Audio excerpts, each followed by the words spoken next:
First and foremost, the very important question where everybody wants answered: what is the actual state of Sri Lankan economy right now?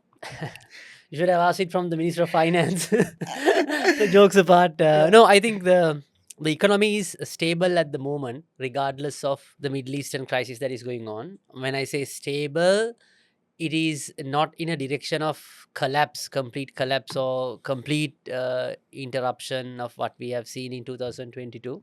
Of course, that has been achieved over a period of time with many reforms that we have done since 2022 with the crisis. But of course, it doesn't mean that everything is also rosy and doing really well, because these external shocks are going to impact us.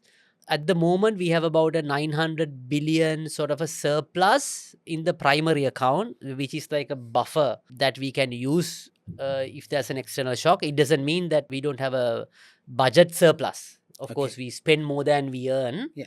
But when you exclude out of that expenditure, a lot is going for interest payments. But when Okay. you leave that interest payments out, we have a bit of a surplus, which is a reasonable cushion. So we are not that bad, but it doesn't mean that we Yeah. are in a very comfortable position. I would say we are in a position, we have a little bit of buffer to weather an external storm at the moment. Okay.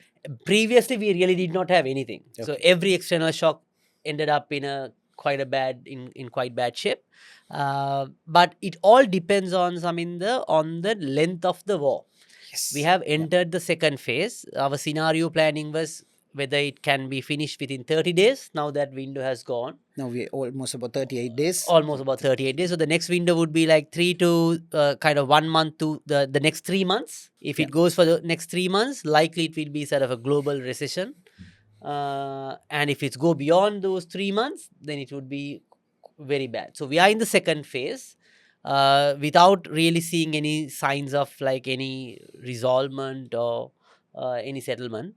So that's where we have to be quite cautious in moving forward.